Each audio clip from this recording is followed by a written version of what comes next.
Hello, good morning, good afternoon, good evening, wherever you happen to be today. Welcome to the HDI monthly webcast. Today's topic is 5 ways to increase CSAT, meaning customer satisfaction, and boost agent productivity in 2015. I'm Roy Atkinson, HDI's senior writer and analyst, and your host and presenter today. Multiple roles for me today. Thanks all for coming. There are multiple ways to get connected here in the HDI webcast theater. Some of you have already discovered the interactive chat that we have. Please take advantage of that chat. You can greet each other. You can get to know people. You can exchange contact information. You can ask each other questions. You can offer assistance to other folks. You can ask us questions. We'll try to pay attention to that as much as we can during the webcast and respond to those questions. And if we don't get to them during the webcast, we'll come into the chat afterwards, and we'll try to interact with you. There's also a great Who's Here feature in the webcast theater, so it'll let you know where people are. In addition, we have HDIConnect.com, which is a page for blogs. Ask your network if you have some questions that your peers might be able to answer for you, and also a buyer's guide for different products used in support center technology. In addition, we have several LinkedIn groups through HDI, and we hope you'll take advantage of that. And also you can follow us at #ThinkHDI on Twitter. And the HDI main account is @ThinkHDI. We hope you interact with that.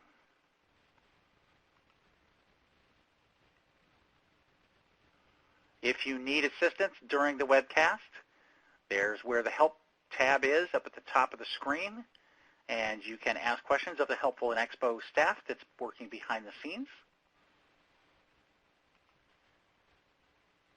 And if you wish to ask a question of the presenters, that's where you do it. Right underneath the presentation screen, you see the Ask a Question box.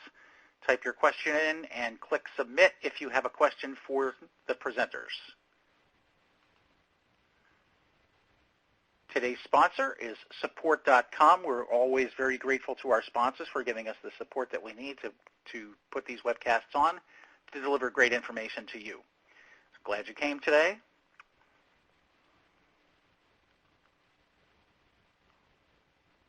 And representing support.com today is Sampath Gautam, who's the Senior Vice President of Product at support.com.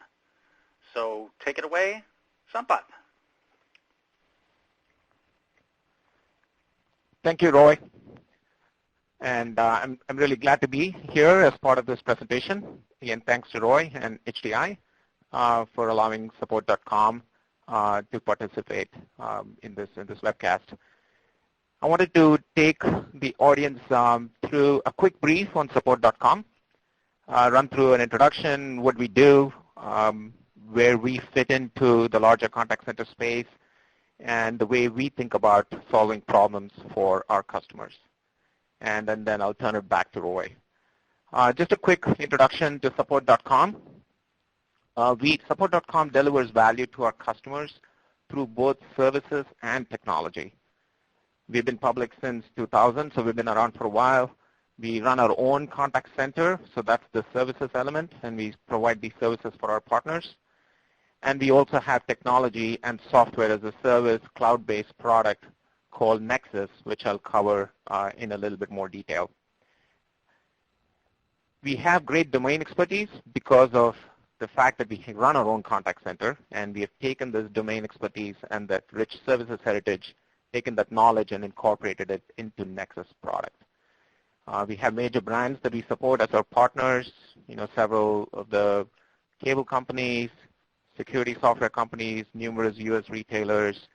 We've run more than 2 million interactions, about 20,000 a day, and that's where we get our knowledge and expertise. So as life becomes more complex because of all the connectivity that's out there, device explosion, it makes support really challenging, and customer demand is also changing. The expectations of customers when they're calling in and asking for technical support is making it harder and harder for technical support organizations. So our mission is to understand that we all agree that life is better when technology does what it's supposed to do. And where we come in is we want to make sure that we can make that happen for everyone by providing easier, simpler, faster ways to solve complex technical support problems. That's what we do. That's our mission. And we do this using both services and technology. So let me dive into the technology for a moment. We talked about the Nexus product, and that's what we do. And where does that fit into the contact center ecosystem? If you think about the contact center products that you all use today, there's a lot of products on the infrastructure side, clearly. That's essential to running the contact center. A lot of applications that you use. And if you think about applications like CRM, workforce management, analytics, managing agent performance, and so on, there's lots of work that's already happened in terms of optimizing several elements of the contact center operations. So you already have great infrastructure in place, and you're continually improving it. You already have ticketing and CRM systems in place. And then you probably are looking at your workforce and optimizing it really well. So everything that comes into, everything ahead of the call itself and everything after the call, we feel is optimized quite well. But there is an opportunity and there is an area within the call and the interaction between the agent and the consumer where we feel there's an opportunity to come in and optimize further and deliver more value to the contact center.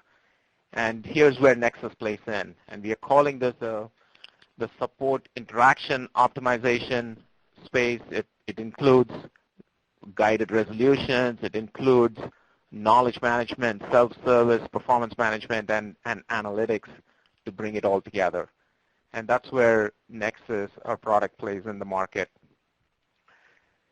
So just to dive into why exactly this is a problem, when we look at the product support across the technology spectrum and the types of issues that come in, so a lot of the simpler problems can absolutely get deflected to either do-it-yourself support where people are going in and doing searches.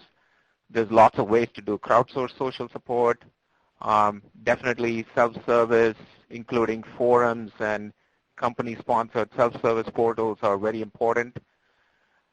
But what is the black box is the complex problems when it finally comes to interactive live support. Here there's a dependence on a high degree of variability in terms of agent experience and knowledge, and this is where we think there's an opportunity to make an impact.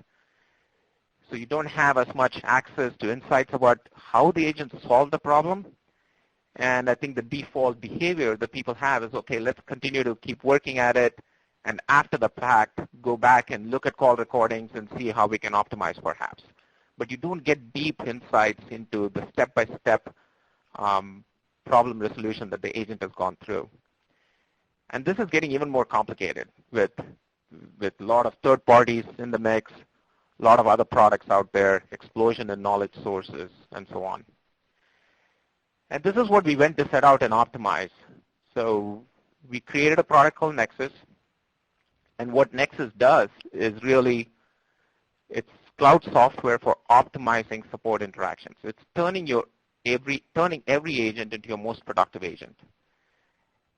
And you're going to listen to Roy later talk about how important it is to build best practices into your tool, and so that it can help with support interactions, and that's what Nexus does. With our guided resolutions path, giving agents step-by-step guidance, and then giving analytics to go back and continually improve the way you're solving the problem is really critical. So it's critical for reducing your average handle time. It's critical for first call resolution so that you don't have repeat calls. But above all, it's absolutely critical for customer SAT. And I see a lot of interest already in the chat about customer SAT and how we're going to improve it. And this is where we play. For example, one of our customers is Mural. Mural is in the business of providing cloud services and enabling their customers, small businesses, and they're using Nexus to make sure that their agents have a consistent, repeatable, guided path way of setting up the solutions on their customers so that they're able to deliver high levels of customer satisfaction.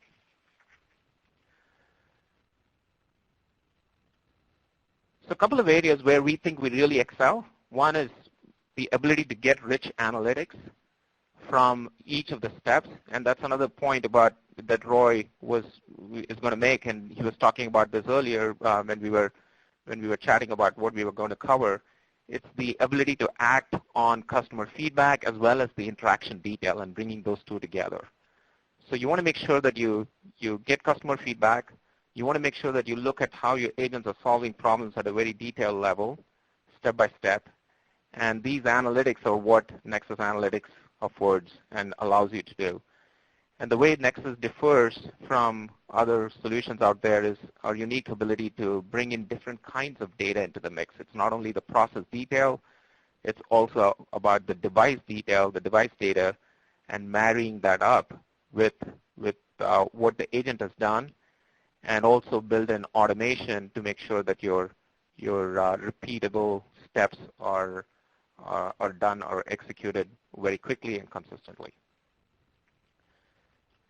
And finally, in terms of ongoing optimization, you need to have a tool that's super easy to set up so that you can get value quickly, as well as you're able to make changes and push that out very quickly without any scripting or IT involvement. And that's what Nexus Guided Paths allow you to do. So with that, that's a quick intro into what support.com does, the technology we have, which is the Nexus product, and what Nexus itself does in the space of support, interaction, optimization, and some of the elements within Nexus. With this, I'll turn it over to Roy. And again, as Roy mentioned, please ask questions along the way. Thank you very much, Sampath. Great stuff.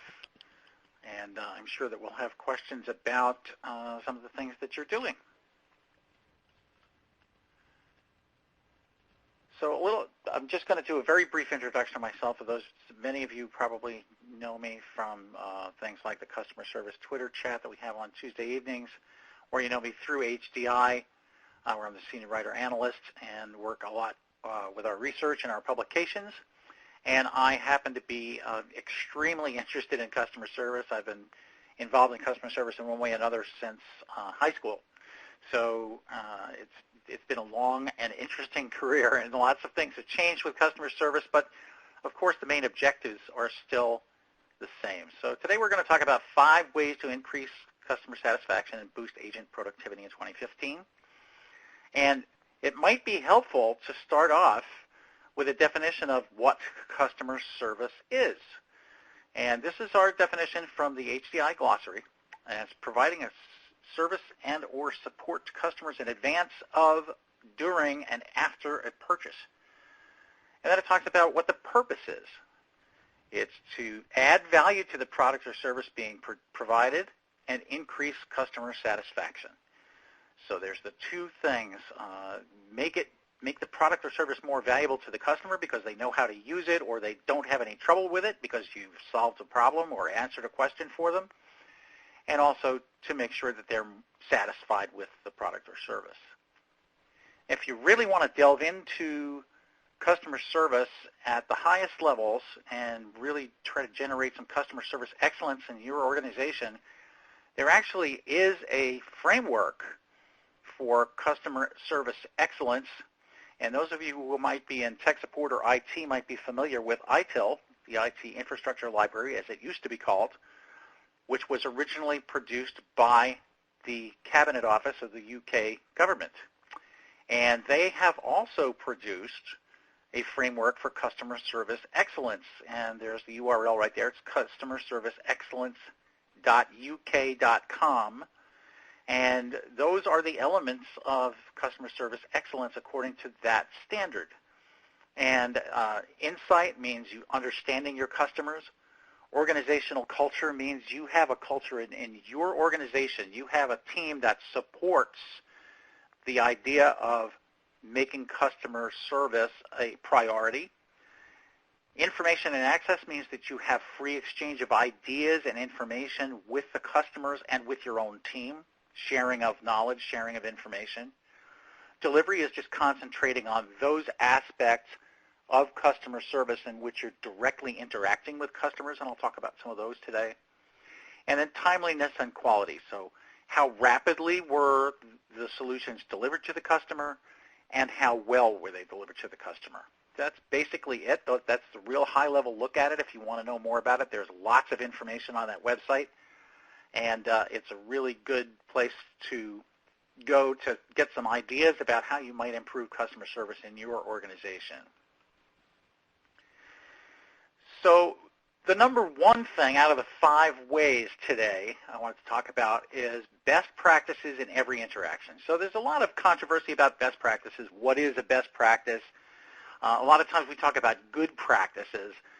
If your practices are not necessarily approved by some outside body or measurement organization or something like that, there might be a question as to whether they're best practices. But let's just say that best practices are those that appear to be the best. They're in good, productive organizations, and these things seem to work pretty well.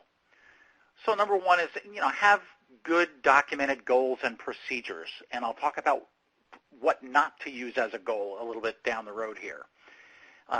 Make sure that you understand what it is that your goals are and what your organization's goals are, because let's say if your organization's goals are super strictly focused on saving money and not providing any extraneous services to customers whatsoever, then that type of organization is going to have different goals from one who's very interested in retaining customers, growing customers, and making sure that their customer satisfaction is very high in any way that they can.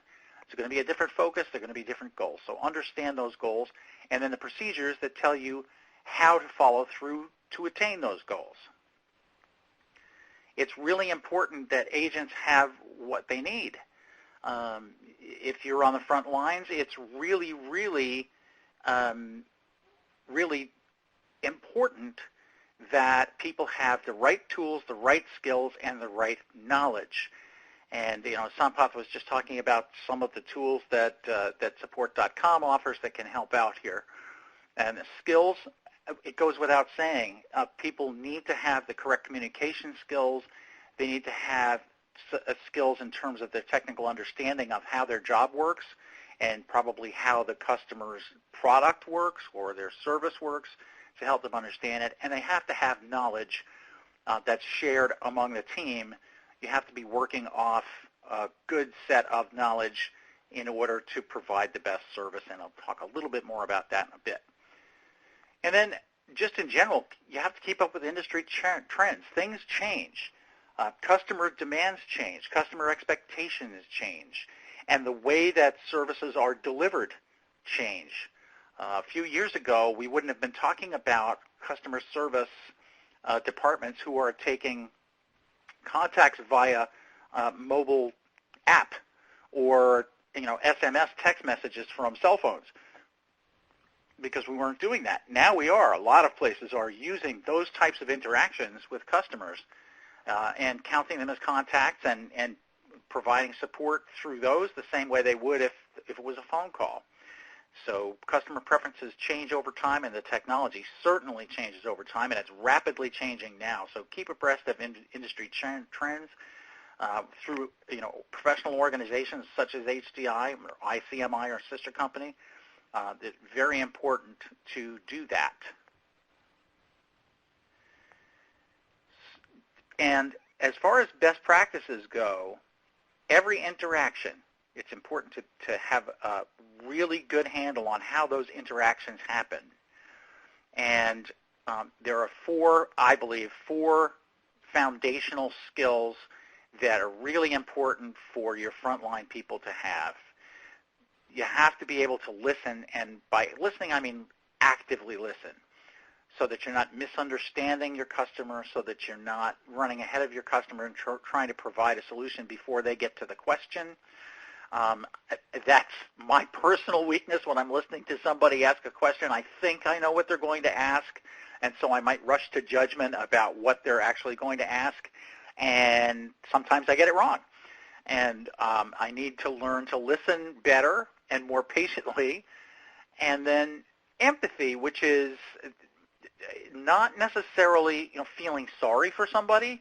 It's not necessarily having compassion, but it's understanding that this transaction is important to them. It means something. And one of the examples that I use when I talk about empathy is understand that when you get a support ticket, if you're running in technical support or IT support, you get the ticket that says, Microsoft Word won't open. And then the ticket says, I have a report due today. Well, that changes the complexion of how urgent that particular thing is, right?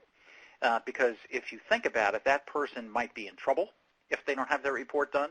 It might affect their performance review if they don't have that report done. And so getting Microsoft Word open is not a trivial thing, it's an important thing. And there's another example that's used in a lot of customer service training where the scenario is a woman runs into the emergency room in a hospital, and she runs up to the information desk and she says, I have to find my sister. And through a series of questions, the person behind the desk is expected to determine what the issue is and what's going on. And in one scenario, she's looking for her sister who's about to have a baby, and in the other one, she's looking for her sister who was just in a serious car accident. Now, there's a huge difference between those two scenarios. And so when you're not seeing the person face-to-face, a lot of times it's more difficult to determine exactly what's going on. So listening and empathy work very closely together. Clarity simply means that you have to be clear with the customer the information that you're trying to deliver, and you want to be absolutely clear what they're trying to tell you. So these things are all bound up together. Try to repeat back to the customer things that they said in slightly different words so that you make sure that you're understanding exactly what they're asking you, and then make sure that they understand exactly what you're telling them. It doesn't mean you have to treat them like a 5-year-old. It just means that you have to be clear about the information that's being exchanged. And then consistency, which I think is one of the real bedrocks of good customer service. And that means that if I call your customer service center and I get one person on the phone and get a particular answer to my question, I should be able to call anybody at your customer service center and get the same answer. Doesn't mean it has to be delivered in exactly the same words. It doesn't mean that everybody has to be reading from exactly the same script. It means that the answers that I get are going to be the same.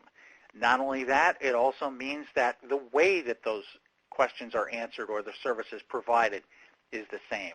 Doesn't mean that every agent has to be identical. It just means that you have to go about your business the same way so that there's consistency among the agents and among the information provided. And that's that brings to that talks about knowledge and how important shared knowledge can be.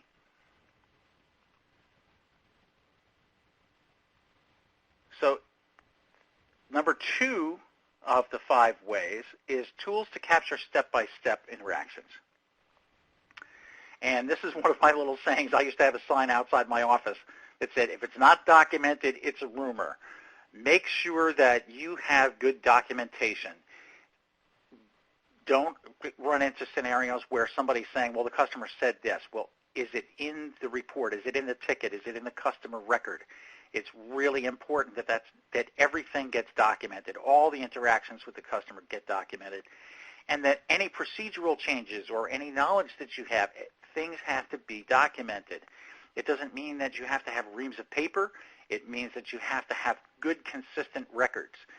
Things can be short bullet points if you're taking notes when someone's talking to you, but make sure that you capture that information, which can be used in the future to deliver that consistent service I was just talking about.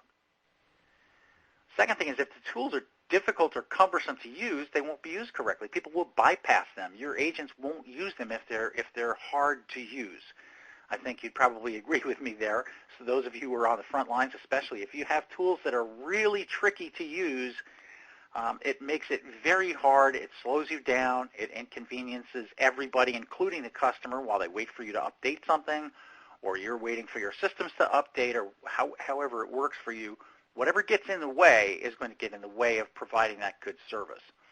The good tools can provide insight, information, and access. Remember, those are three elements of that customer service excellence circle that I was just showing you, insight, information, and access. You're capturing the information, you have access to the information, and those good tools enable and accelerate good service. So you're obviously using the tools for the purpose of helping you provide that good service, and having good, easy-to-use tools accelerates your ability to do that.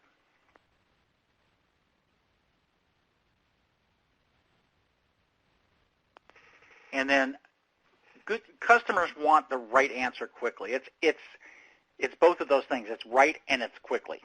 Okay? It can't be one or the other. It's no use to the customer to give them the wrong answer quickly, and it's not very good to give them the right answer if it takes a really long time. You should have these things at your fingertips. You should have access to that information and be able to deliver that answer quickly, consistently, and correctly every time.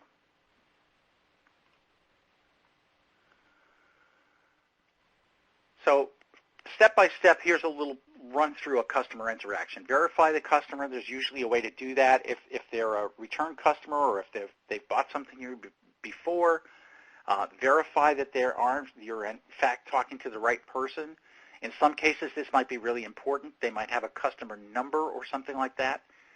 If you don't have a record of them, make sure that you create one. Again, if it's not documented, it's a rumor, so that you have this information captured, that they contacted you on this date at this time, etc. Document everything about that call. And then get information from the customer. Ask questions and wait for their responses. That's, like I was saying before, my failing personally is I tend to try to answer the question before it's asked. Ask the questions, wait for the responses from the customer, listen actively so that you understand what they're telling you, summarize for the customer, and verify that in fact you understand the information that they're trying to give you or the question they're trying to ask. And then use knowledge to assist the customer. This is increasingly important. So many organizations now are using tools that are based on the kind of social media that we're all used to, the Facebook and Twitter style interactions that we do every day. And the tools are very much in the same style in a lot of organizations, and knowledge needs to be shared, and it's difficult sometimes to follow particular threads. If that information can be captured and used easily by the people who are in contact with the customer, either via chat or by phone, it's so important to use that knowledge. And then confirm that you've corrected the issue or fulfilled the request. I always say it's not resolved until the customer says it's resolved. You might think that you're done, they might not. And it's important to make sure that they agree with you that you've answered their question or solved their problem.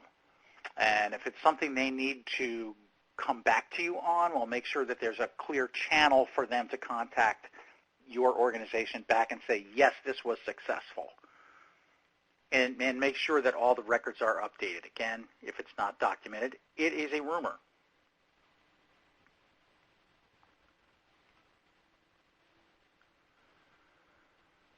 And customers hate to wait. I saw a stat not too long ago where over 90% of people will hang up 10 minutes into a wait time.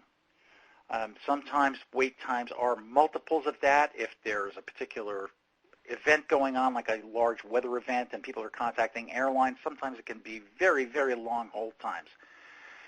And sometimes they can't be avoided, but there are ways for you to reduce the wait time.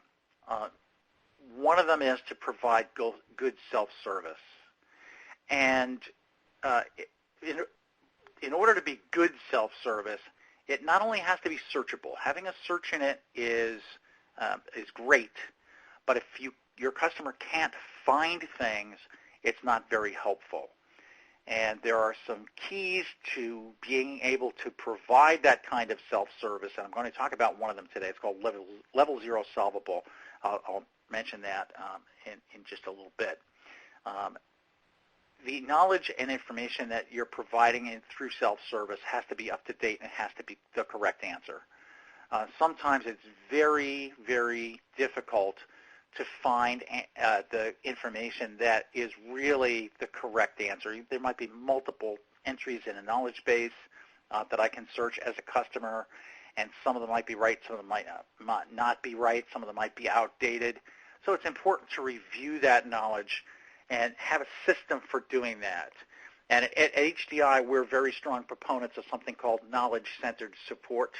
And if you want to know more about that, thinkhdi.com/KM, like knowledge management, has a lot of information about knowledge management in general and KCS, or knowledge-centered support in particular.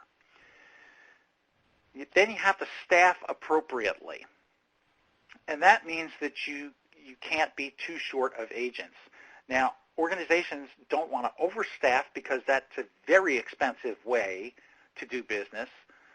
Some organizations will err on that side. Your high-end organizations might have more staff than, let's say a discount store would because they can afford to. But staff appropriately and know what effects staffing is going to have on your wait times. And there are Erlang calculators out there that will provide you with appropriate staff levels for the amount of work that your support center is expected to handle. And I would highly recommend that you use those and learn about them if you don't know already. So staff appropriately. That makes sure that you're meeting your goals in terms of how long people are on hold and how fast you're going to pick up the phone and have people talking to a human, or at least navigating through your phone tree. And for goodness sake, make sure that your phone trees aren't frustrating for people, because otherwise what happens is, and I've had this happen to myself, if I get frustrated with your phone tree, I am not feeling too happy by the time I do get in touch with a person. So you might have angry customers before you even get a chance to talk to them if your phone tree is really, really difficult to navigate or doesn't give people the options that they need. Have multiple channels available. So this makes life more difficult for the support staff, but for sure, phone, email, chat, social media, text, mobile apps. A few years ago, we had fewer channels than we do now. In our annual reports at HDI, we track 9 different contact channels now. And everything from fax to phone to SMS text to social media to self-created web forms, all of those things are ways to contact support. And so make sure that you have enough channels available to try to minimize the phone wait time. And some organizations have gotten very creative about this. I know there was one organization that came out with a web self-service and a web ticket creation tool, so people could create their own cases and ask questions right there. And their outgoing phone message, so if I called in and I got wound up on hold, their outgoing phone message was saying, hey, did you know that you now have this option? And in fact, we're prioritizing those requests. And so people would then go and fill out the form, and they'd get fast attention doing that. And offer a callback option. There's lots of technology out there. There are lots of companies that offer products that do this. So if you have the ability to do it, by all means offer a callback option. It's very handy. Can't always be the case. Obviously, if I'm running through an airport trying to get some information, I might not want to call back.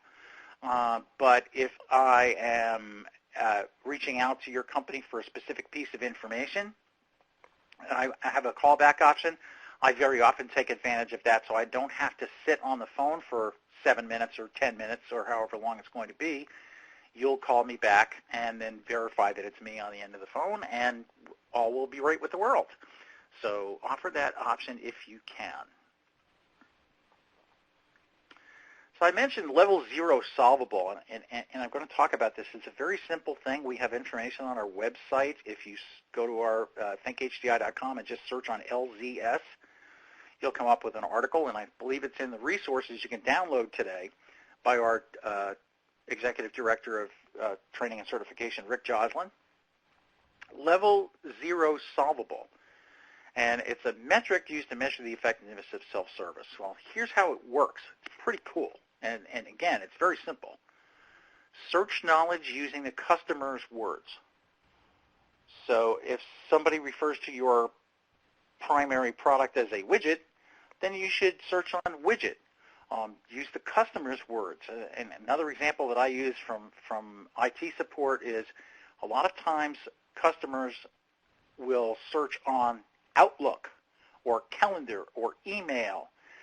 And a lot of times IT departments have written their knowledge bases using examples containing Exchange, because that's their perspective on email and calendar is the Exchange servers. The customers don't care about Exchange, they care about their email and their calendar. That's a really simple example, but it illustrates the point. Look at it from the customer's perspective, use their words. If their words aren't in the article, if you can't find the correct article using their words, and you have to search for using your words, then add the customer's words to that article so that the next time somebody can find it. And then if the article is found using the customer's words, it's publishable. So once you get up to about 60% of your knowledge base is level 0 solvable, in other words, you can find it using customer queries, then it's time for you to publish a self-service knowledge base if you haven't done that already. But it's a really simple way to make sure that the knowledge that you are offering to the customers is something that they can actually find, because that's important, like I said before.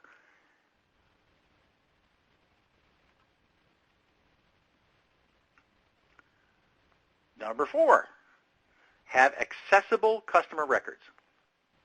Make sure that the agents or analysts can pull up the customer record quickly and that it contains any pertinent details. It might be some important piece of information about the customer. Don't offer the customer a red thing because they really despise red. It might be that detailed. It doesn't have to be, but it might be something that detailed. The customer can't take anything that has this type of material in it because they're allergic to it. That might be something that's in the customer record. This person has been one of our customers for 10 years. That's a nice thing to do, would be to say, hey, thanks for your 10 years of business while you're on the phone with that person or while you're chatting with that person using interactive chat. Those records should also be easy to update with current information. So you should be able to add to it quickly based on the interaction that you're currently involved in, whatever that happens to be, question, problem, issue, whatever it is. And then once the information is in there, the management should be able to pull out metrics simply and easily. Okay? It's really important that the entries be, again, going back to that word consistency, the entries have to be consistent, because if you have any experience with databases at all, you know that it's GIGO, garbage in, garbage out. If things are scattered, if things are in the wrong fields, or if the wording is inconsistent, it makes it much more difficult to pull reports out. If the reports come out quickly and cleanly, it's much easier to manage and improve, which is really what you want to do. You want to consistently be improving.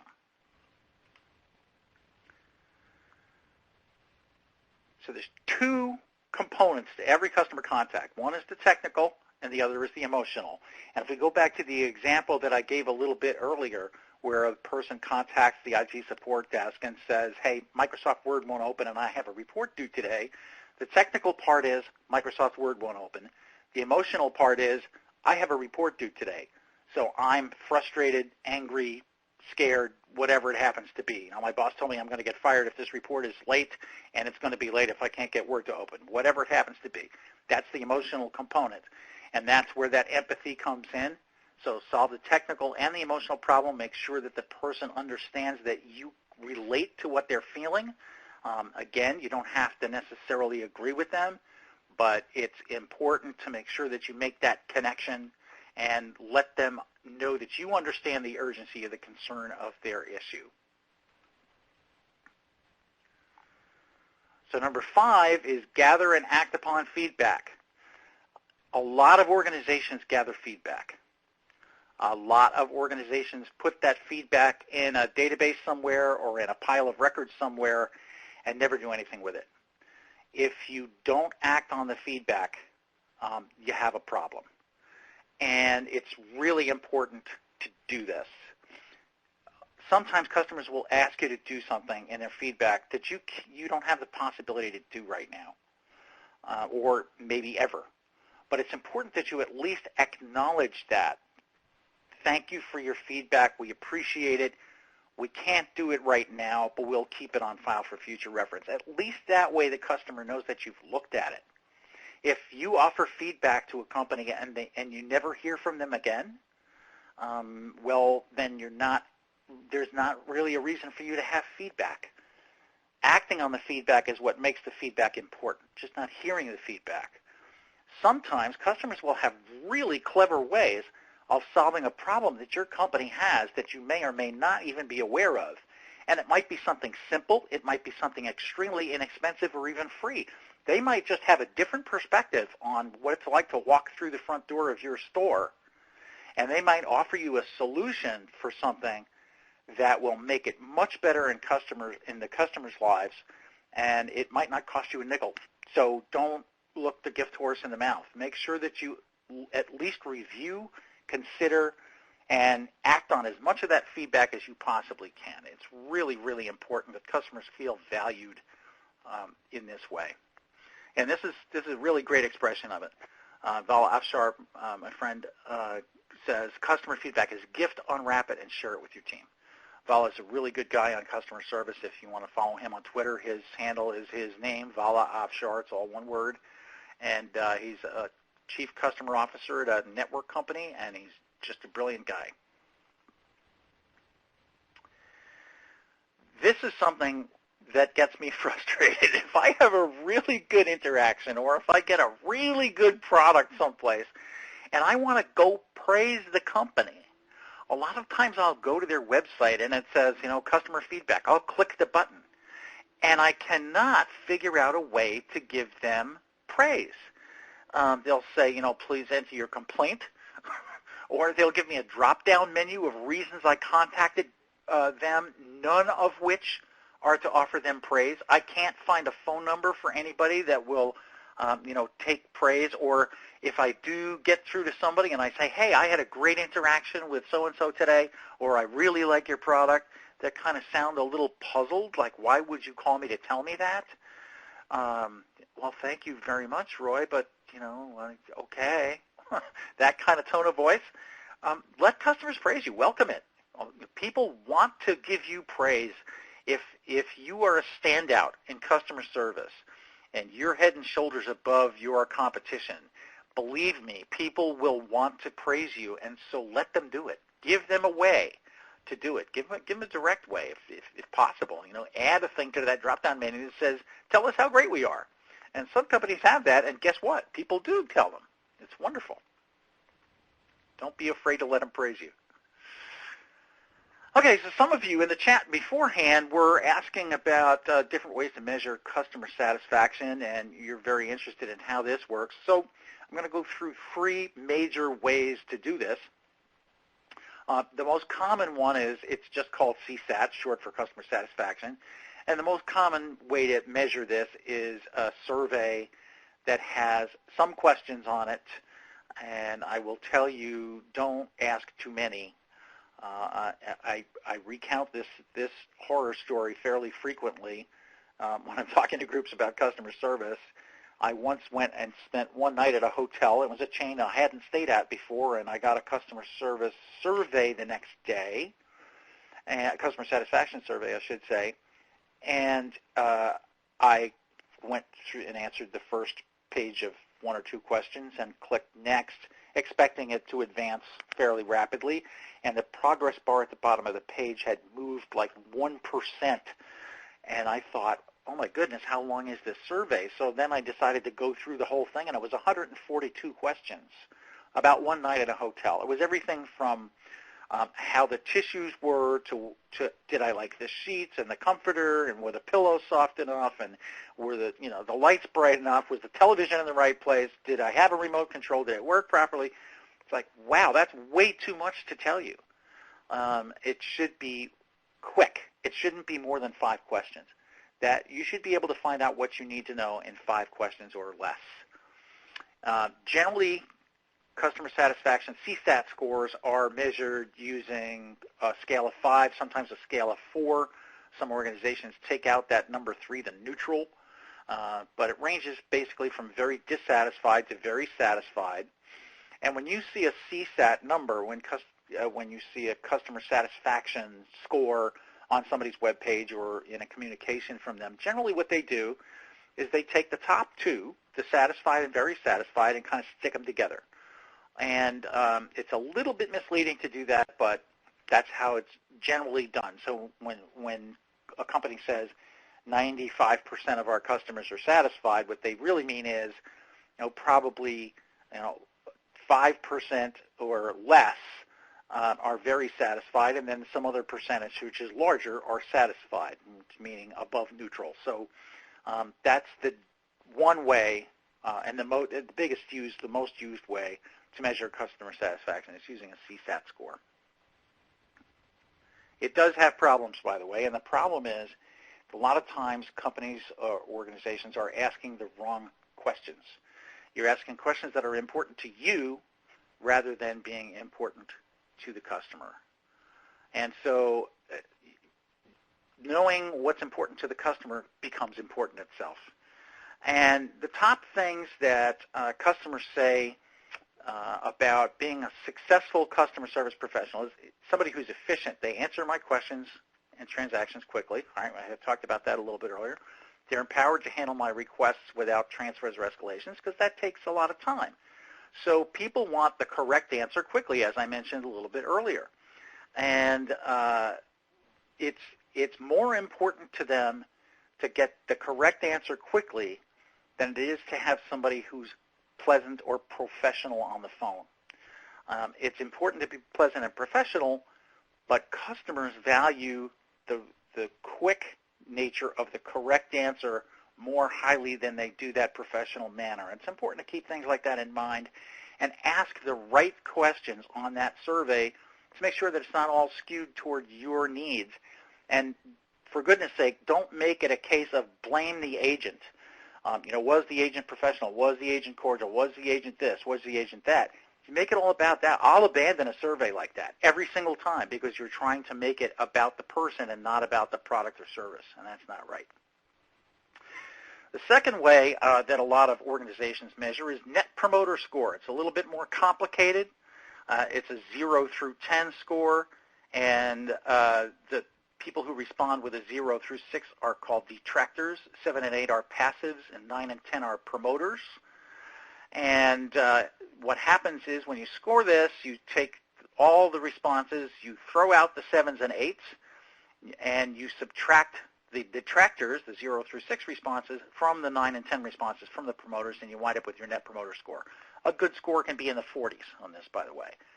And the downside of this particular one, personally, I think, this is my opinion only, that if you're throwing out your 7s and 8s, you're throwing out valuable information that could help you improve your service. Those people are on the fence about your service. They're not detractors. They're not promoters. They're right smack in the middle, and those are people you can learn from. And so that's the downside of the Net Promoter Score for me, but it is very popular and answers the question, how likely would you recommend us? And that's an important question to ask. And there's one that's relatively new, not as old as either one of the other ones, and it's Customer Effort Score. How hard was it to get this done? How much effort did it take to get your issue addressed? And generally scored 0 to 5. 0 means it was easy as pie, and 5 means it was very difficult. So it's kind of counterintuitive in that the better score is the lower score. So be careful if you go to the Customer Effort Score to make sure that your managers understand that it is in fact the lower score is the better score, because they'll wonder why your customer satisfaction went way down. All right, so if you measure customer satisfaction right now, which method do you use? Take our little poll here, and we'll see which methods your organization is using. CSAT, customer satisfaction, Net Promoter, or customer effort score, or some other way, or your organization doesn't measure customer satisfaction at all. And I'll just give you a couple more seconds to do that, about 5 seconds now. And then we'll close the poll. Okay, let's go ahead and close the poll. So what we see is about 3/4 of you are using the CSAT score. As I mentioned, that's the most common one.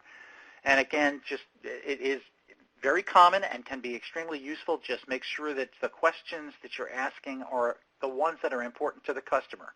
And if you're not sure about that, ask your customer. It's important. But in any case, make sure that you do measure success. Your success and the customer's success are bound together in ways that you can only imagine. So make sure that you're measuring that in some manner or means. It's very, very important to ask your customers how they're doing and how they like your service. If we go back here, 12% of you said that you're not measuring customer satisfaction right now. You might want to have an internal discussion about that and figure out why you're not doing that and how you can, because it's really important. So just to recap the 5 ways we talked about today. Build the best practices into every support interaction. Provide your agents with simple-to-use tools. Reduce customer hold time. Enable agents to access pertinent customer information. Gather and act on feedback. It's not rocket science, as the saying goes. It's just making sure that every interaction is well thought out, well documented, and that you get that valuable insight that your customers are offering to you by giving you feedback. Thank you so much for that. And let's take a look now at some of your questions. So I have a question here. What if your company uses a survey made up of all 3 of these? Great. You can absolutely use these things in combination. Having a 4 or 5 question customer satisfaction survey, and then the one question, how likely are you to recommend us, from the Net Promoter Score, or how hard was it for you to get this done? That's great. Those are great questions to add to your customer satisfaction survey. So yes, you can use these things in combination. It is a wonderful thing to do because it gives you a broader insight into what the customers are telling you. Here's a question. What are contact centers doing today to analyze agent-customer interactions? Well, there's a lot of things that you can do, and Sampath might have some input on this as well. I can tell you that people who do honor best practices or good practices are recording their calls, they're coaching the calls, and so they're doing direct mentoring through working through the quality assessment of the call, going through a call with an agent, not to assess blame, but to find ways to improve that particular agent's interaction. There's lots of ways to do that. And then perhaps Sampath has some other ways in which the tools themselves can track the interactions and find ways to improve. Is that true? Yeah, thanks, Roy. This is Sampath. So just to add to that, what you said was absolutely true, of course, but the other part to this is also during the interaction, are you able to get sufficient information using a tool like we have, or some other tool where you're able to figure out what are the steps in the process that is actually taking the longest, or are there shortcuts that your top agents are using to reduce the amount of time a customer is waiting. So the metrics themselves might be average handle time or first call resolutions or customer sat, but what leads to those metrics is your ability to analyze kind of the step-by-step detail and the analytics within the actual interaction. And Roy, I wanted to add to your earlier answer. I think Thomas had asked the question around what if what if their company uses a survey made up of all three of this? Mm-hmm. And in my previous experience at a call center, we actually used a survey that had customer SAT as well as 3 or 4 other questions, and then there was an NPS score in between there as well.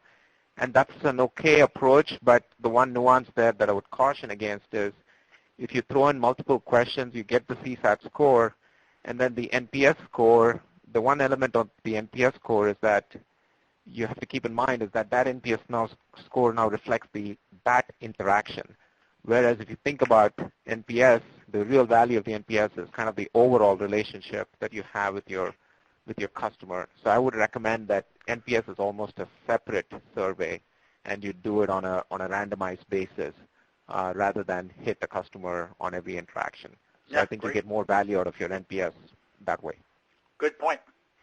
Really good point. And there's also a question of frequency of surveys, and this comes up from time to time. A lot of organizations, at least in the IT world, send a survey out with every ticket, and that can develop something called survey fatigue. The same people are getting hit again and again, and that in itself might have an effect on their satisfaction with your organization if you're constantly pelting them with surveys, right? Dan asks, what are the three big metrics people are tracking? Well, it depends on the kind of organization that you have and what you're doing. A lot of contact centers, call centers, phone-based support organizations are tracking things like speed to answer, average handle time, and customer satisfaction. There are a lot of metrics for the support center. Could go on and on about all the different ways that you can measure all those interactions that we've been talking about. But those are definitely large ones. First contact resolution or first call resolution is important. First level resolution, meaning the front line handled it without escalation. And if you remember, I mentioned that as one of the important things to customers, that they didn't have to wait to have something escalated. So first level resolution is important to a lot of places to make sure that they're not delaying the result because they had to escalate. Okay, so different places, different metrics. Somebody says, I'll add that CSAT also increases customer lifetime value, especially in a competitive managed services center. Customer satisfaction is extremely valuable. If you have high satisfaction, it's much more likely that your customers are going to stick around. There's no doubt about that. And let's see. Sampath, you mentioned Nexus. And we have a question here, can it help with mobile support? Is there a mobile component to it? Yeah, absolutely. So that's a good question. So we had talked about the fact that the types of interactions are getting more complex because of different kinds of devices, mobile being one trend. Nexus can absolutely go in, allow agents to look in to the mobile device settings, the configurations, extract information back through our fairly powerful remote capabilities. We can do remote configuration of the mobile device, and we have customers with those use cases where they are actually supporting mobile device consumers and their issues. So this is absolutely important, and as you look forward into the IoT space, connected home, and so on, we also have experience, and we have customers using Nexus to support customers in onboarding of their connected home devices, for example. Great, cool. This is a detailed question, and it might be just about the last one we have time for today, although it'll be in the chat a little bit afterwards. What's the best way to handle customers submitting a survey selecting the wrong scores? We use the HDI Customer Satisfaction Index, and we find we have about 5 a week that submit all ones when they intended to select that we did a good job, meaning all fives at the other end of the scale. One of the ways to try to minimize that, you're always going to have people who enter the wrong thing. People will make mistakes. It's just human nature to do that. One of the ways to minimize that, though, is to make sure that that survey is aligned with other surveys that your organization runs. Sometimes you'll find that your company, your organization, offers other kinds of surveys where the choices are just exactly the opposite. So work with your marketing department or your HR folks, whoever is delivering those other surveys, to make sure that you've got your survey questions aligned with them.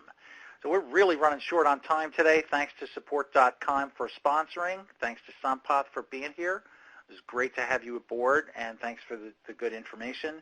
Our next webcast is on January 20th, and we're going to be talking about remote control technology, improving support, and bringing value to organizations. And as I mentioned, we'll be in the chat for a little bit. We hope we can interact with you some more. So thank you so much for coming today, and we'll see you in January. Safe and happy holidays, everybody.